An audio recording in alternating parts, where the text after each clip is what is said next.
भगवान श्री कृष्ण के नाम से पहले श्री राधा रानी का नाम क्यों लिया जाता है? आइए जानते हैं इस लीला को।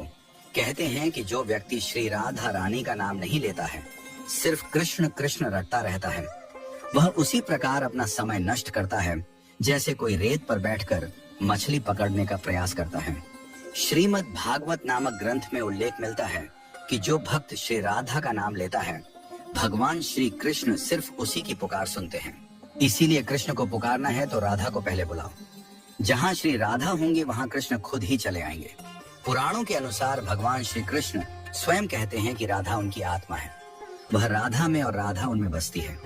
श्री कृष्ण को पसंद है कि लोग भले ही उनका नाम नहीं लें, लेकिन श्री राधा का नाम जपते रहें।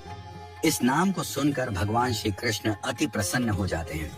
इस संदर्भ में कथा है कि व्यास मुनि के पुत्र श्री शुकदेव जी तोता बनकर श्री राधा के महल में रहने लगे। शुकदेव जी हमेशा राधा राधा रटा करते थे। एक दिन श्री राधा ने शुकदेव जी से कहा कि अब से तुम सिर्फ कृष्ण कृष्ण नाम जपा करो। शुकदेव जी ऐसा ही करने लगे। इन्हें देखकर दूसरे तोता भी कृष्ण कृष्ण बोलने लगे। श्री राधा की सखी सहेलियों पर भी कृष्ण नाम का असर होने लगा। पूरा नगर कृष्णमय हो गया। कोई राधा का नाम नहीं लेता था। एक दिन श्री कृष्ण उदास भाव से श्री राधा से मिलने जा रहे थे। श्री राधा जी कृष्ण की प्रतीक्षा कर रही थी। तभी नारद जी बीच आ गए। श्री कृष्ण के उदास चेहरे को देखकर नारद जी ने पूछा कि प्रभु आप उदास क्यों हैं? श्री कृष्ण कहने लगे कि राधा ने सभी को कृष्ण नाम रटना सिखा दिया है। कोई राधा नहीं कहता, जबकि मुझे राधा नाम सुनकर प्रसन्नता होती है। श्री कृष्ण के ऐसे वचन सुनकर श्री राधा की आंखें भर आईं। महल लौटकर श्री राधा ने शुकदेव जी से कहा कि अब से आप राधा राधा ही जपा कीजिए।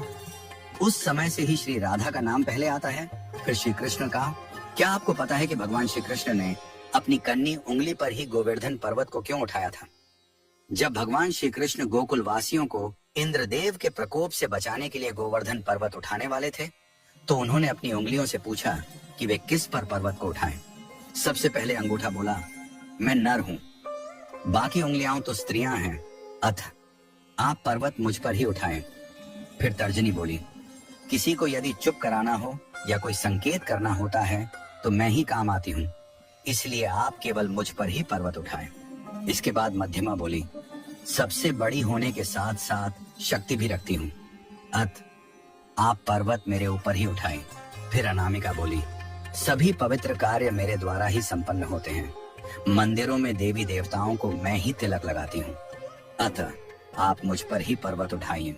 अब भगवान ने सबसे छोटी उंगली कनिष्ठा की ओर देखा तो उसके नेत्र बरबस ही भर आए। वह भरे नेत्रों के साथ बोली, भगवान, एक तो मैं सबसे छोटी हूँ, मुझ में कोई गुण भी नहीं है, मेरा कहीं उपयोग भी नहीं होता, मुझ में इतनी शक्ति भी नहीं कि मैं पर्वत उठा सकूं।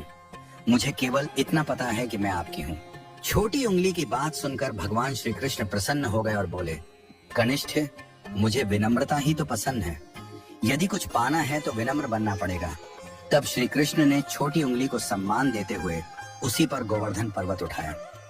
इस कहानी से यह शिक्षा मिलती है कि कभी भी अहंकार नहीं करना चाहिए।